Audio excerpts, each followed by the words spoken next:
Okay, welcome everybody to Pathways to Aviation. I am Pete Parker. I'm the executive director of Pathways to Aviation, which is a nonprofit. It's a 501c3 nonprofit. We're based in Reno, Nevada, but we work with students all across the country and world for that matter. And our focus is to guide high school, college students, and job seekers to aviation and aerospace careers. And our niche is the career readiness side of things. So we will introduce our students uh, and job seekers to industry professionals, to the industry itself, aspects of the industry, all the different aspects, the trades within the industry. But we really hone in on those career readiness skills. So while these individuals have a number of hard and soft skills, they know how to design an aircraft or fly an aircraft or whatever it is that they're pursuing with their career.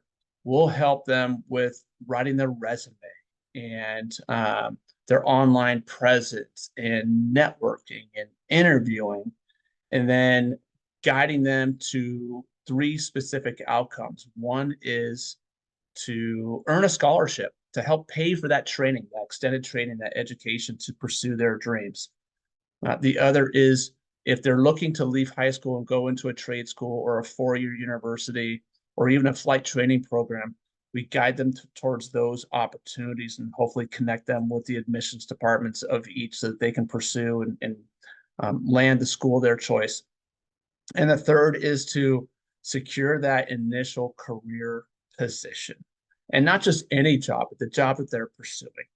And we do all this through workshops that are both in person and online. And then we have our own designed, what we're calling a certification process. It's our online education process, which guides candidates through a spectrum of the areas I just mentioned. And as they go through there, as they attend our workshops, they are interfacing directly with industry leaders who can either open doors for them, provide mentoring to them, or hire them through those interactions. We believe that the vast majority of great jobs that are out there are not posted. So while many people are looking online for jobs in their career space, the best jobs are those that are provided through referrals, through individuals that we meet. Because a lot of times those jobs aren't even on their radar yet. And they meet you and they say, wow, we could really use somebody who can do this. And then they'll create the position and begin that process with you. Today, we're conducting one of our first workshops in some time, our first online workshop in some time, and want to do two things. Want to introduce you to an amazing leader in the aerospace side of the industry, but also talk to you about an event that we're hosting taking place next month at the University of Nevada, Reno. And it just so happens that our guest is one of the key planners of that event. Before I do that, I want to introduce you to Joe Rajasic, who is a member of the Pathways to Aviation Board. Joe, is there anything you want to say, or do you want to describe yourself real quick? Thanks, Pete. Yeah, I've been on the board for a couple of years now and kind of the education training person who works alongside Pete to do these wonderful seminars and in-person get-togethers, and look forward to helping everybody online on this call. Excellent, Joe. And I'm sure you'll pipe in on a couple of occasions to let us know more or provide some insight. Next, I have Paul McFarlane. So Paul's been on the board for several years as well. And I'm going to have him introduce himself because the way we do it is that you introduce yourself. It's your 30-second elevator. But Paul, as you do that, can you tell us a little bit more about your career journey briefly, and then what you're doing now in your role with the planetarium?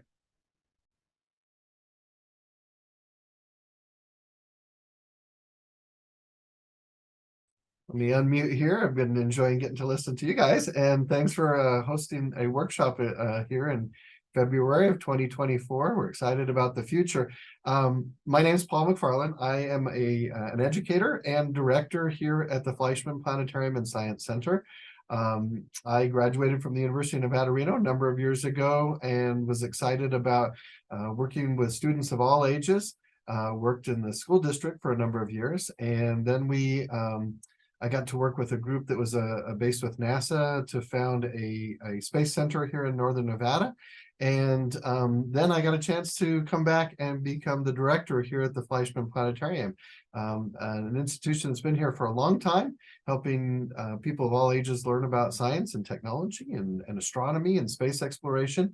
And I actually came here as a kid myself and was inspired by this particular location. So it's kind of a dream job to get to be here at the space place in our space exploration spaceship, in a sense, and taking people on journeys to explore the universe. But we're very passionate about aviation, aerospace, and all the assorted careers that connect with that.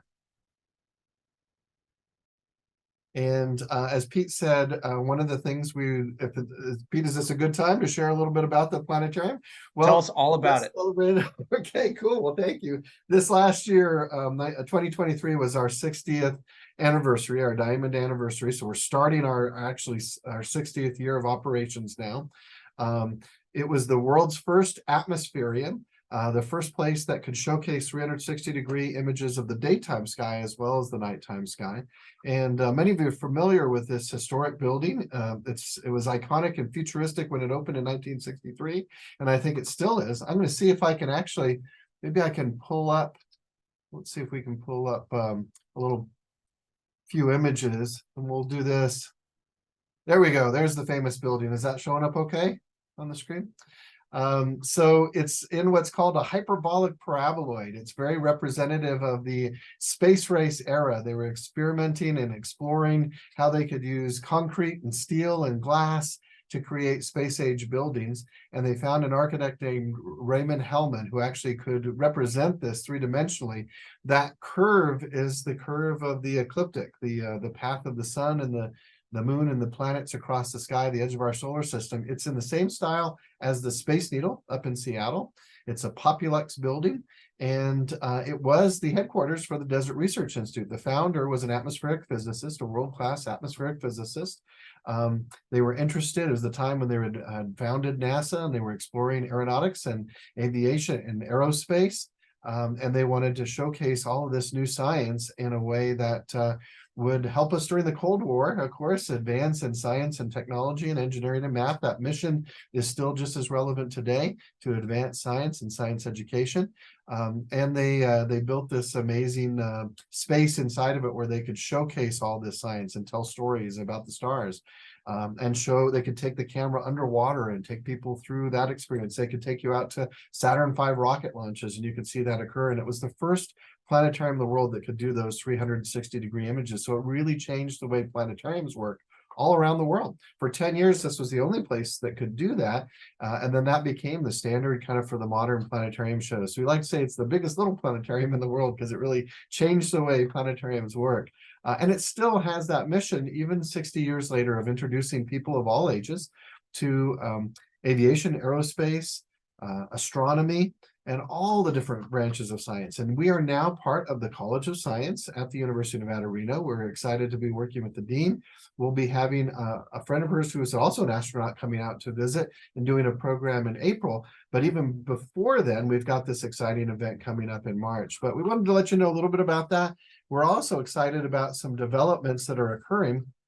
Let me see if I can show. Here's what it looked like back in the day, and you can see some different shots. Here it is looking at it from above, that hyperbolic paraboloid, that double saddle type structure. And here's what it looked like before they built everything else up around it, the Lawler Event Center and the parking garage and some of the rest of the campus. It was up there on the hill looking out towards the Sierra Nevadas, Mount Rose, facing out there through those glass windows with that solar heating experiment out in the front. And you can see used to be called the Atmospheric Planetarium. It featured a number of shows. This one that's on the billboard you can see is Conquest of Mars. It was actually the first place in the world that could show you approaching Mars and landing on the surface with that technology that they'd invented, which was pretty cool. And now we're actually still reaching towards that goal of the moon, Mars, and beyond with the Artemis missions, which is part of what we'll be focusing on with the Women in Space program. But we'll just show a couple last shots here because that's what it looked like back in the day in 1963. People were looking up at that daytime sky, the cloud formations and the meteorology and all that kind of research that was able to be presented. Up in the front was O. Richard Norton, a world expert on meteorites, actually, who wrote the book on meteorites, The Field Guide to Meteorites. He was one of our first curators here at the planetarium. And oh, there's the little kid, me, that came to the planetarium in second grade when we moved to Sparks, Nevada. I was one of the kids sitting out there in the audience being inspired about the possibilities. I didn't know where my job journey would lead me for the different careers and paths that would take, but this is where it would lead. So we are now glad to say that we have installed Digistar 7, which is described as the world's most advanced astronomy simulation software. We've got that on a rack of computers beneath the dome now, and that's what's going to allow us to be able to create those simulations in the next stage, which is this, stepping into Dome X, the becoming one of the first all LED planetariums on the planet, actually.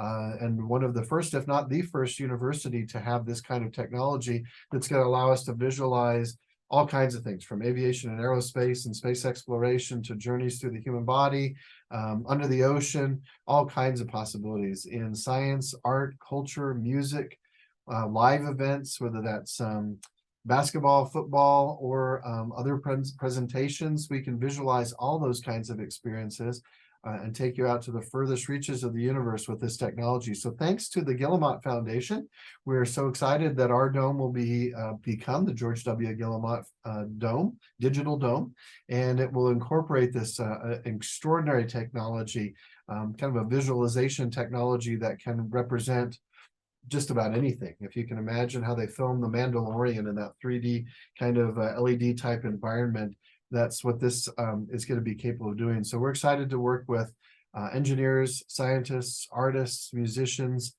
from all different backgrounds and different places, creating new content and representing this and hosting these special events. And it really harkens back to early aviation experiments during World War II, where they trained pilots and bombers during World War II to be able to use their equipment effectively during that time. And so from early training, then they moved on to being able to train astronauts in celestial navigation, familiarizing them with the night sky. And now, of course, we can visualize the surface of Mars. And a guest like a presenter like Dr. Wendy Calvin, a planetary scientist who's worked with Mars rover programs on the surface of Mars, can now take people on a journey through particular geological features on the surface of Mars. And you can experience those in a way that like you're there in first person. So that's kind of what we're excited about. That's the technology at the planetarium that we're working to bring to Nevada to become world-class, the most advanced and innovative planetarium in the world. And we're excited about the future. We're excited to be currently presenting a show called Dream to Fly, and it takes you through the whole history of flight, from birds and butterflies and bees and Leonardo da Vinci to hot air balloons and the Wright brothers, all the way through World War I, World War II, and all the different innovations that came as a result, eventually up to our modern age of space exploration. So if you'd like to be transported on a journey of exploration like that, that's our 1:30 program on Saturdays. And again, that's thanks to the George W. Guillemot Foundation. So we're very, very grateful to be moving in some amazing and exciting directions. So anyway, I hope is that okay, Pete? A little bit of an overview about the planetarium and some of the exciting stuff going on. Is there anything in particular that I skipped that you wanted us to focus on, or are we ready to transition? No, this is great. If I was a high school or college student, Sure. and here, I mean, we're an organization that constantly connects students with industry leaders. You're definitely an industry leader. You're running an organization, a facility that's immersed in this space. What would you recommend to that individual to come to the planetarium, meet with you, and to leverage the planetarium to pursue his or her career path? Yeah, well, we were glad to connect people with a variety of resources here at our university and in other places. I know Pathways connects people all the time to industry, to companies, to organizations, to colleges and programs, whether that's an aerospace engineering department like is being founded here at the University of Nevada, Reno, or a program like Embry-Riddle, or one of these myriad companies that work in composites and manufacturing and repair work, all the different careers that are connected with aviation and aerospace. So we can certainly, if you come here, help recommend different directions and paths that you might want to take. We can give you some experiences to think about these different possibilities. And eventually, I think part of the goal is getting people connected with mentors like Joe, who has worked within the industry for a long time. We are privileged to be able to work with people who are Top Gun pilots in the past, of course, at aviation, who are in the industry still today, whether they're pursuing other aerospace engineering goals or educational goals. There's so many different directions. People know often about the astronauts, who landed on the moon, but they don't know about the 400,000 people that worked to make that possible, who designed the spacesuits, who worked on the engineering, the rocket propulsion, who tested the engines here in Nevada, at the Nevada Field Laboratory that allowed us to land on the moon. There are companies across America and around the world that are working on this. In fact, it's interesting, tomorrow we're hoping to see the first landing of a spacecraft on the moon from an American company. So far things are looking good. It's in orbit. It's about 57 miles above the surface, and that's Intuitive Machines is the company. They're based in Houston, and it's looking very exciting. They're working with NASA. They have experimental science payloads on board that are hopefully going to land on the moon and get us ready for that next generation space exploration phase. I mean, the next space race, the next moon race here.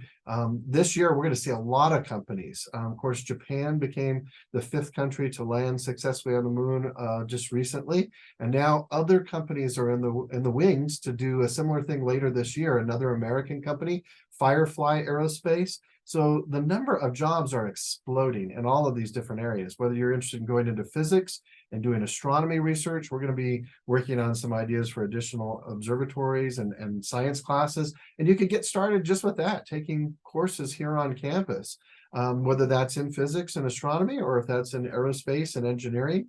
There was a young person that came here to the planetarium with her family as she was growing up. She got inspired to pursue space and engineering, and she works for Lockheed Martin, I believe, is the company, was at the controls when they collected the first samples ever of an asteroid in history. And she graduated from UNR with a degree in engineering. So you can do that. Another student graduated from the College of Engineering here. He's working with Sierra Space and is involved with the testing of the Dream Chaser spacecraft. So I think there's so many different ways to connect, different pathways and career fields and mentors in all of the above. So if we can help make that connection for people, we're glad to get you started here, and then maybe indicate a further next step that you can take. And that's kind of what we see is we love to engage people and then show them the possibilities, because the sky is not the limit. I love that the sky is not the limit. Okay, yes, we'll transition. Why don't you unshare your screen or whatever sure. the terminology is. Can I show you one last image there, and this will come back to that one? Do you want to? Should we talk about that one later? No, that's the transition. So if you want to leave that screen up, perfect. But well, I just thought this was a cool. We're going to have some copies of Commander Collins' book. Colonel Eileen Collins is going to be coming here, of course, thanks to the hard work of Pete and the Pathways team and the Guillemot Foundation. Our president, Tom Hall, has made a priority to bring outstanding world-class leaders here to the University of Nevada, Reno to do a speaker series. And Colonel Collins is going to be joining us. She has confirmed that she is on track to be coming. And she was America's first female shuttle pilot. She also was the first female shuttle commander. And in fact, after the Challenger accident and the Challenger space shuttle was lost, we were out of space exploration business for some time, human space exploration.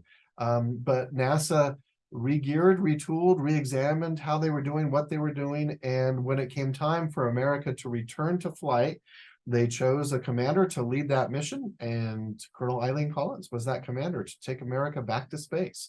So she's going to be coming and talking about that. She's got this extraordinary book that is out now that you can get a copy of. And like I said, I think we're going to be buying some copies, selling those at the event. Hopefully you can get a copy signed if you'd like to grab one of those. They're also working on a documentary right now that should come out, I think, in 2025. That is about our space explorer here, Colonel Collins. So we're looking forward to that. Well, hopefully we'll have some cool media clips. But the topic of her talk is Through the Glass Ceiling to the Stars. And she'll be explaining kind of how she got involved in aerospace and aviation and became a pilot and worked her way up through the ranks to eventually traveling to space as a NASA astronaut. So I think it's going to be one of the most fantastic programs I've ever gotten a chance to hear. And I can't wait for people to join us. We've got plenty of room on campus, and it's a free event.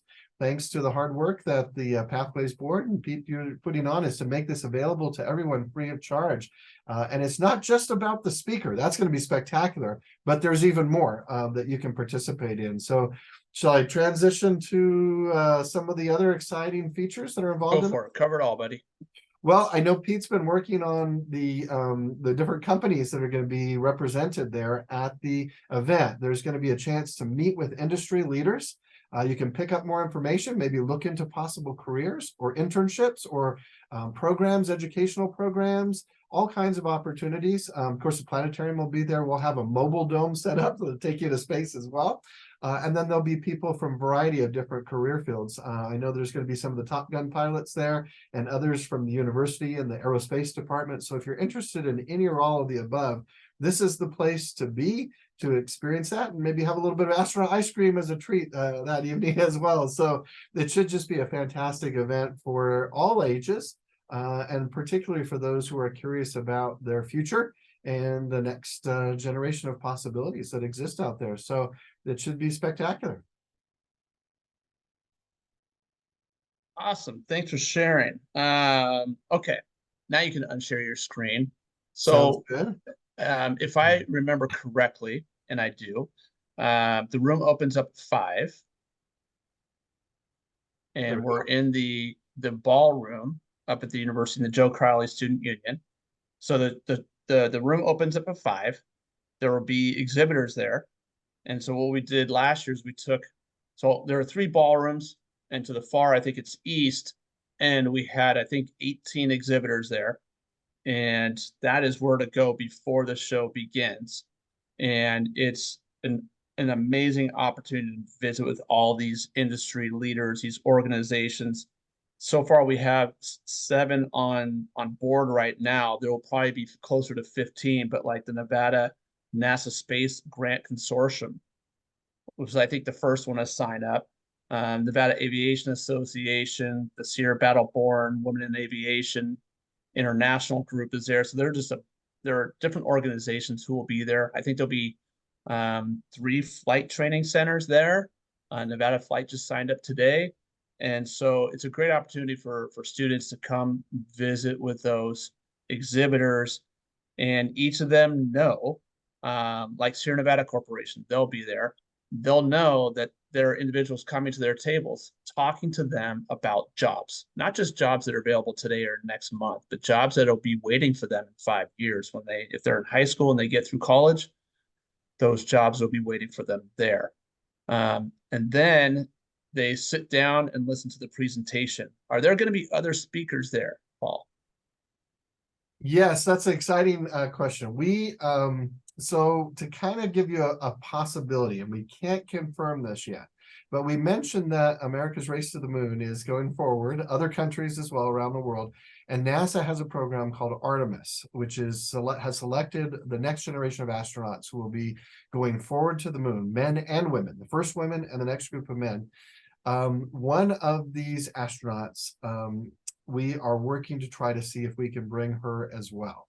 Now, this is contingent upon NASA, and of course, she's in training to go to the moon right now.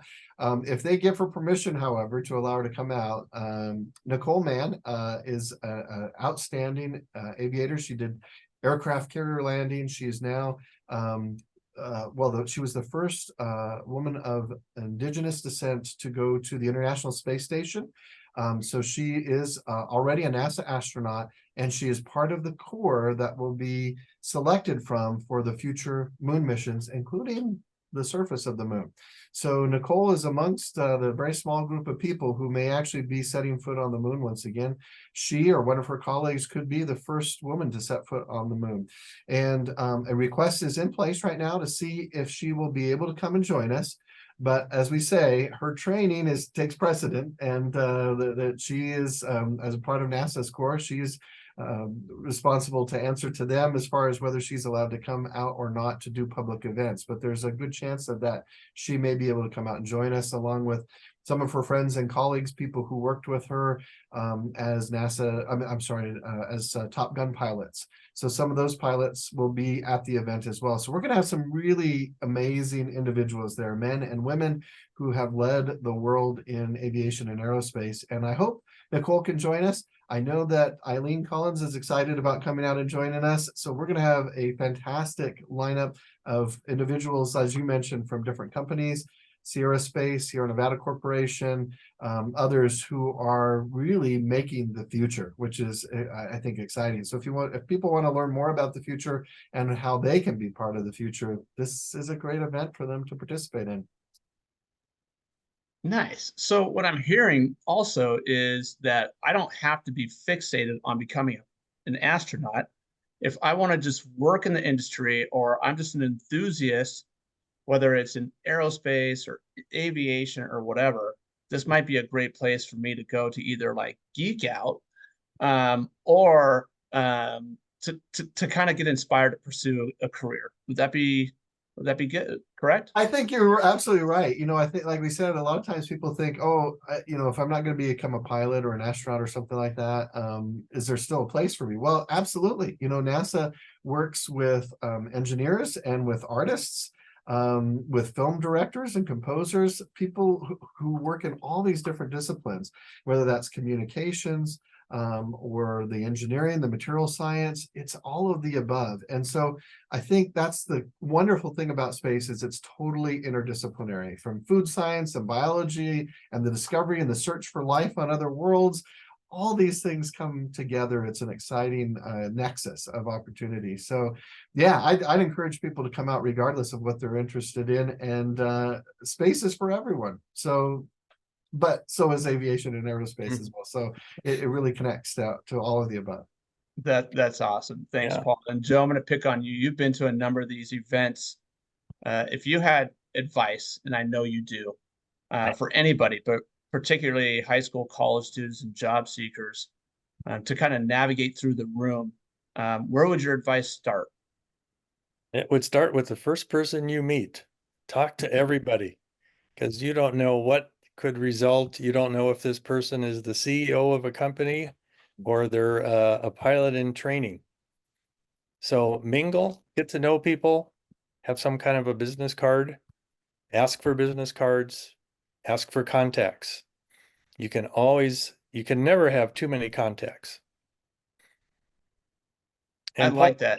I don't know if you mentioned how somebody could get involved with actually attending. Tell them where they could go to attend. I haven't yet, but you picked on one thing. So networking is key. You said bring a business card. If you don't have a business card, there's going to be a Pathways to Aviation table where we'll have these small cards that you can use as contact cards, so you don't feel like you're out of place, and you can really, it doesn't have to be fancy. They just want your name and email, so they can connect with you. But we provide the logistics already. It's 5 o'clock start. I think the speaker goes on at 6:30, if I'm not mistaken. It wraps at 8. Paul mentioned that there are snacks there. I would eat ahead of time, because I think we're giving away like popcorn and cotton candy or something funky, space food or something. But to RSVP, it's pretty simple. You just go to the pathwaystoaviation.org website, and we have it on the main page. You cannot miss it. It'll be right in front of you. You click on it and you just RSVP. The event is free of charge. It's free of charge for everybody. There's no cost. We're inviting businesses to sponsor if they want, but we're not going to require them to sponsor to attend either. We've been doing this for several years, and we just want to get people in the room to talk. And the carrot is the keynote speaker, but really, when aviation enthusiasts or leaders get into a room, it becomes almost like its own party. You really don't need a speaker, but the speaker just brings it a little bit more fun to the party. So thanks for make me clarify those. So pathwaystoaviation.org, it's right there. Just click. But since you're on the website, and I know a couple of our guests have already done this, if they just click, sign up as a new user or log in, they can see our whole back end in our website that provides tips to writing resumes and networking and interviewing, your 30-second elevator and things like that. And they can upload items to a career profile that they create. And when they do that, we on the back end get to review their resumes. We can send them back to them for advice and for improvements, suggested improvements. And they can practice a few things like interviewing and that sort of thing. So it's really a great resource for anybody. I know Joe uses it on occasion. He has me review his resume. So you're never too old, and space is not a limit. But I want to get back to the networking real quick. I know that we talk a lot about networking in just general conversations. And the hardest part about networking that I hear, and it was for me at one point, was that first step. Like, how do I say hi? How do I approach somebody? Paul, Joe, do either of you have advice on, how do I break that shell? How do I just walk up and not worry about, failing? And how do I just say hi? That's a great question. If you're kind of on the shy side, or you're not a person who's really outgoing, things are going to be happening fast and wild at this event. So I would suggest in your daily life between now and March 21st, just go up to people you don't know, maybe at the supermarket or somewhere, and just say hi, see how it feels. Get used to it. Just go up and say hi. How's your day going? Just something so you get more comfortable introducing yourself to someone else. That's what you're going to need to do in this business. You could always prepare, a couple questions that you would feel comfortable asking. Maybe it's always appropriate to ask somebody, how did you get started in aerospace or in aviation? And most people are more than glad to share their journey and their adventures. So if you have a couple questions like that, that can be a great way to connect. That's great advice. I know for me in particular, I am horrible at small talk. I am great at, if it's about my career or about my job, it's easy for me to start a conversation. And so if somebody is pursuing aviation or aerospace as a career, it makes it a little bit easier to walk up, because no question's a dumb question, and just say hello. Or it's quite possible they'll pull you aside and say, hey, you look like you're interested. Can I answer any questions? And that's when you just jump in. I know on our website, it'll be updated probably tonight. It will be a list of our exhibitors. And what I recommend is that if you're going to the event, you just research the exhibitors. That way you'll know ahead of time. You can research them, check them out, and then those might prompt, as Paul mentioned, some questions. Like, can you tell me more? Or why is Sierra Space not connected to SNC anymore? Right? Because that's what I want to ask us at SNC. So why don't you do that for me and get that data and relay it back to me? But tell me more. Why are they based in Colorado and not Nevada? Or that sort of thing. And those little questions will tell them that you're so interested in them and their journey that they're going to want to engage with you a little bit more. And so it's those, I wouldn't say they're like professional questions, but they're a little bit more higher level questions that'll capture their attention. But all of them will have information at their tables that they'll hand out, knickknacks, swag, whatever. But really, it's that relationship that you're going to want to start, because it's never too early to develop a relationship for this industry. You want to be a known entity so that when you do apply for a scholarship or a college admissions or a job, that you're not just a name, you're a name that they've been waiting for. Yeah, good point, Pete. And the other thing is, for anybody attending, the people who are going to be manning these tables for the different organizations and companies, they already know that you're there to ask questions. So you're not going to feel out of place, and they're going to be waiting and ready to actually to welcome you to the event and be ready to talk to you. That's a great point. And I also know that this industry is one that is, well, there's still a workforce shortage. And so the industry leaders are hungry to meet young people so that they can recruit them onto their teams. It's just a thing with this industry. And the sooner that you can start those conversations, the better. Even if you're in middle school, start now, because you just never know what those relationships will turn into. Because, as I told a student yesterday, we actually advocate for loitering, where you can go to the planetarium and Paul will grab you and say, "Hey, come help me with this." Or you can sit in the lobby of a small terminal building and they'll say, "Hey, help me tow this aircraft." And that's where it starts. And so it's professional loitering, but it's loitering nonetheless. But that's the roadmap that so many people in this industry have taken, and it works. And so Joe's right. They're waiting to talk to you. You can just say hello and then navigate that conversation. And don't ever feel like you're there too much. They'll tell you to leave, but they'll tell you to leave and they'll grab your card so they can maintain connection with you. So cool. Do you two have any other advice that you want to share regarding the event, or how to like leverage the event for your greatest gain? Yeah, Pete, what you just brought up, I want to say once again in a different kind of a method of listening to what you said. I just recently had a student, and for those of you who are interested in being a pilot, this applies even if you're not. Right now, to be a professional pilot with an airline, you need to have 1,500 hours. But I just heard of a student who had about 250 hours, but they were very proactive and contacted airlines as they accumulated more experience and more ratings.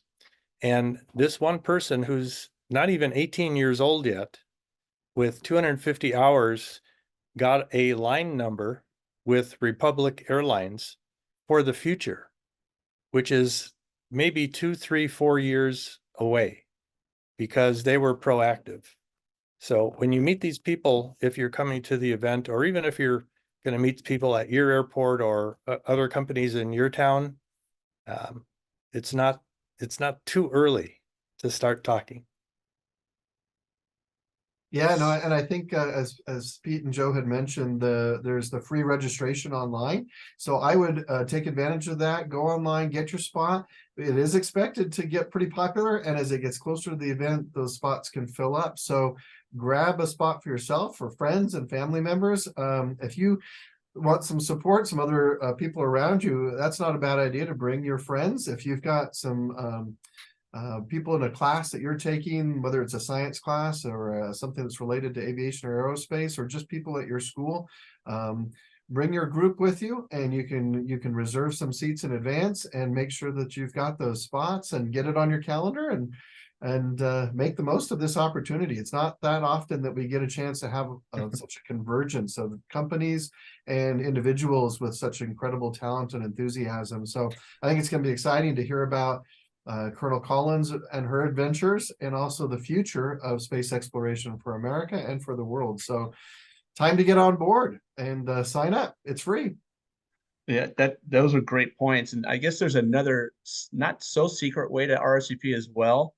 I think a couple of our attendees signed up for this workshop.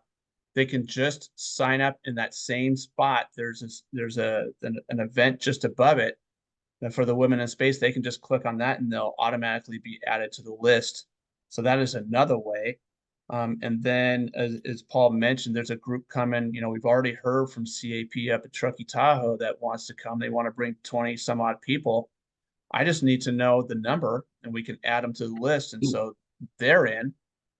Naturally, I want to know the names, because I think it'd be cool when they show up and they check in their name, because a lot of times it makes you feel welcome, right? If you just show up to an event because you were told to go, it's whatever. But when you show up and your name's on the list, you might even get a name tag out of it. It means something kind of extra special. And so we want to make the event, the whole experience, special for everybody.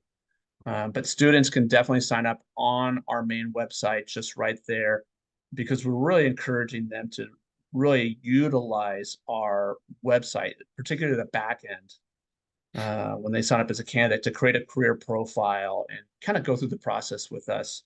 I know I just reviewed 2 resumes yesterday for individuals who are in the third of 3 spectrums to complete their certification process, that we call it. And so students constantly moving through there. I shouldn't say a student, because one of them yesterday is actually in his aviation career. He's just looking to advance, and his resume just needs a little bit of tweaking, so that he can get through. And he's on a mission to get through our process, and that process is completely free as well. And there's no age limit. You can be 10, you can be 99. Cool. So with that, I guess I should open up to any questions. If anybody has questions about Paul, or the planetarium, or the Women in Space, or what we do here at Pathways, now is a good time to open it up. We're happy to answer any questions. And if there are none, I'm going to look to Paul and say thank you very much for giving us your time. And we know you well. You serve on the Pathways Aviation Board, so we know you're happy to participate. And Joe, man, you know, you're always there at the workshops, and you're always helping young people pursue their dreams. So I want to thank you for showing up today. And before we part ways, I will tell you that the Women in Space event is March 21st. It's a Thursday, but the day before, because we want to host these online workshops every 3rd Wednesday of the month. The night before, we're going to host a workshop as well, another online workshop. I'll actually be in Reno to do this workshop. So I'll have just arrived in Reno. We'll do this workshop. We'll have another guest. We will brush on the Women in Space event, but we're also going to talk a little bit more in depth about networking, not just at events, but how to leverage networking and the inner workings of networking, even from the moment you walk into a room like Women in Space, your first steps, the questions that you ask, how you navigate through the conversation, how you part the navigation, how you pass, how you leave, how you follow up. And so we'll go through all those steps, because I believe that when you meet somebody in an event like Women in Space, that is the first. And you want to get their contact information, and then you want to follow up. I follow up with an email, a LinkedIn connection request, and a personal card in the mail. But everybody has their trick. And so we want to kind of enlighten everybody about what those tricks are, because relationships drive everything. So with that, Paul, Joe, thank you very much for your time. And this is when we'll sign off. So thank you, and everybody have a wonderful evening.